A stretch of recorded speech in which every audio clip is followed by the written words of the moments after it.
10வது அல்லது 12வது வகுப்பில் கல்வியில் தடை ஏற்பட்டதா மற்றும் தேர்ச்சி பெற முடியலையா? கவலை வேண்டாம். உங்கள் வாழ்க்கையை புதிய திசையில் வழிநடத்த நக்ஷத்ரா அகாடமி இப்போது தயாராக இருக்கிறது. National institute open schooling board மற்றும் தமிழ்நாடு தனித்தேர்வர் உதவ. இம்மூலம் டிஸ்டன்ஸ் எஜுகேஷன் வாயிலாக நீங்கள் உங்கள் வருடத்தை மீட்கலாம். அதிகாரப்பூர்வமான தேர்வுகள், குறைந்த அழுத்தம், உங்கள் கல்வி கனவை இன்னும் நெருங்குங்கள். ஸ்பெஷல் கிளாஸ்கள், இண்டிவிஜுவல் கைடன்ஸ் மற்றும் ஃபுல் சப்போர்ட். இது உங்கள் இரண்டாவது வாய்ப்பு. இப்போதே அழைக்கவும். நக்ஷத்ரா அகாடமி. உங்கள் கனவுகள் நிறைவேற வேண்டுமா? உங்கள் அழைப்பை இப்போது தொடங்குங்கள்.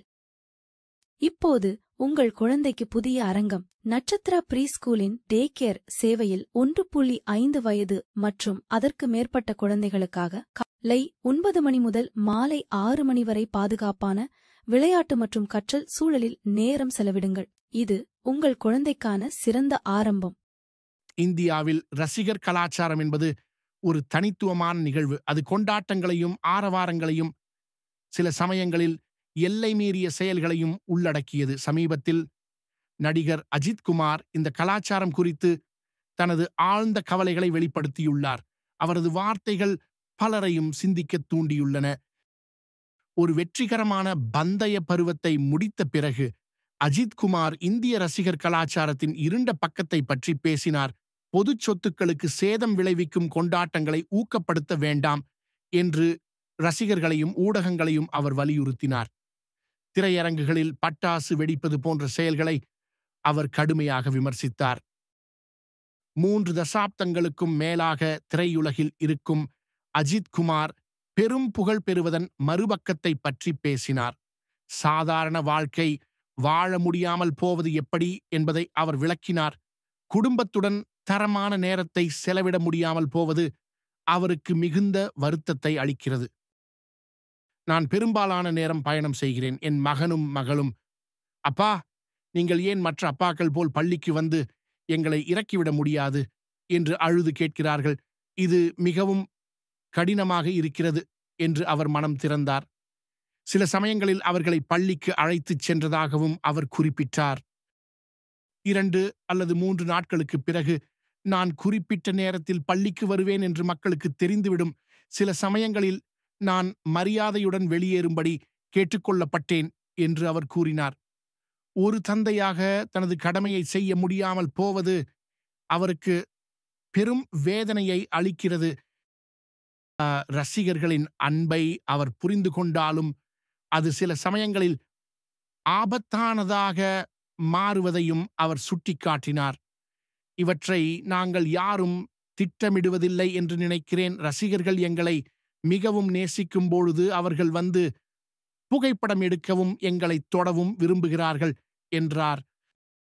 என்னால் இந்தியாவில் கார் ஓட்ட முடியாது. ஒவ்வொரு முறையும் நான் என் குடும்பத்தை வெளியே அழைத்துச் செல்லும் பொழுது மக்கள் எங்களை கவனிக்கிறார்கள். சன் பிலிம்களும் இங்கு தடை செய்யப்பட்டுள்ளன. எனவே நீங்கள் அறிவதற்குள் ஐஃப்ரீசியப்பது மோட்டார் சைக்கிள்கள் உங்களை சூழ்ந்து கொண்டு புகைப்படம் எடுக்கின்றன என்று அவர் விவரித்தார்.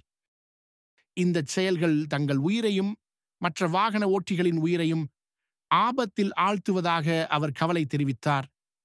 சில சமயங்களில் அவர்கள் என் காரில் மோதி பின்னர் ஒரு நிலையான வாகனத்தில் மோதி தங்களுக்கு தாங்களே காயப்படுத்திக் கொண்டார்கள் என்று அவர் கூறினார்.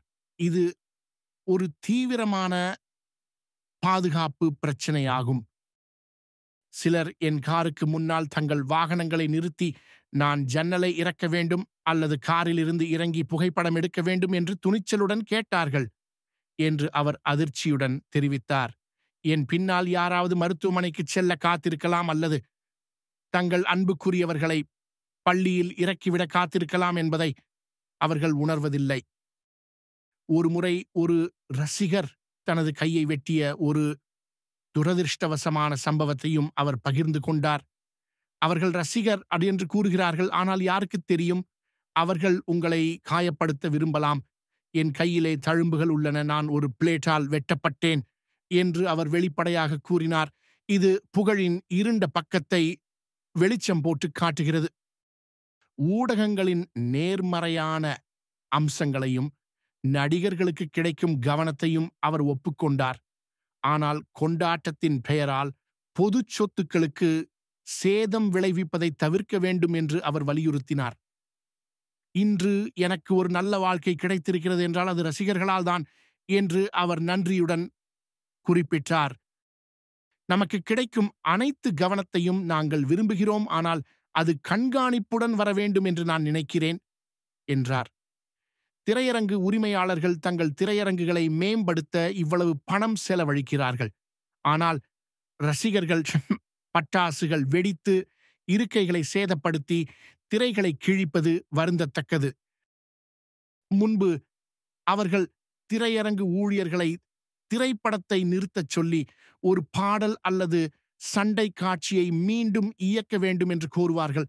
அவர்கள் மறுக்கும்பொழுது திரையை கிழிப்பார்கள். இதெல்லாம் முடிவுக்கு வர வேண்டும் என்று அவர் உறுதியாக கூறினார். இது பொது சொத்துக்களின் மீதான பொறுப்பற்ற தன்மையை காட்டுகிறது. ஊடகங்கள் ஒரு நடிகரை இன்னொரு நடிகருக்கு எதிராக நிறுத்துவதை தவிர்க்க வேண்டும் என்றும் அவர் வலியுறுத்தினார். ஒரு பிரிவு ஒரு நடிகர் மற்றொரு நடிகரை விட பெரிய ஓப்பனிங் பெற்றார் என்று எடுத்துக் காட்டுகிறது. என்ன நடக்கிறது என்றால், மற்றொரு ரசிகர் குழு அதை தனிப்பட்ட முறையில் எடுத்துக்கொண்டு தாங்கள் ஒருபடி மேலே இருக்கிறோம் என்று நிரூபிக்க முயற்சிக்கிறது என்று அவர் விளக்கினார். இது ரசிகர்களிடையே தேவையற்ற போட்டி மனப்பான்மையையும் மோதல்களையும் உருவாக்குகிறது. ஊடகங்கள் பொறுப்புடன் செயல்பட வேண்டும் என்றும் ஆரோக்கியமான சூழலை உருவாக்க உதவ வேண்டும் என்றும் அவர் கேட்டுக்கொண்டார். நடிகர்களுக்கு இடையேயான ஒப்பீடுகள் ரசிகர் சண்டைகளுக்கு வழிவகுக்கின்றன. ரசிகர் கலாச்சாரம் என்பது அன்பு மற்றும் ஆதரவின் வெளிப்பாடு, ஆனால் அது பொறுப்புணர்வுடனும் மற்றவர்களுக்கு தீங்கு விளைவிக்காமலும் இருக்க வேண்டும். ஒரு நடிகரின் தனிப்பட்ட வாழ்க்கைக்கும் பொது சொத்துக்களுக்கும் மதிப்பளிப்பது அவசியம். ஊடகங்களும் தங்கள் பங்கிற்கு பொறுப்புடன் செயல்பட வேண்டும். இந்த உரையாடல் ஒரு நடிகரின் தனிப்பட்ட வேதனையை மட்டுமல்ல, சமூகத்தின் ஒரு பகுதியாக நாம் அனைவரும் சிந்திக்க வேண்டிய ஒரு முக்கியமான பிரச்சனையையும் வெளிப்படுத்துகிறது. கொண்டாட்டங்கள் மகிழ்ச்சியை தர வேண்டுமே தவிர சேதத்தையும் ஆபத்தையும் அல்ல. இது ஒரு புதிய சிந்தனைக்கு வழிவகுக்கும் என்று நம்புவோம். இந்த வீடியோ உங்களுக்கு பயனுள்ளதாக இருந்தால் ஒரு லைக் கொடுங்கள், உங்கள் நண்பர் உடன் பகிரவும். மிக முக்கியமாக எங்கள் சேனலை சப்ஸ்கிரைப் செய்ய மறக்காதீர்கள். புதிய வீடியோக்கள் வரும்போது உடனே அறிந்து கொள்ள மணி ஐகானையும் கிளிக் செய்யுங்கள். நன்றி உங்கள் ஆதரவுக்காக.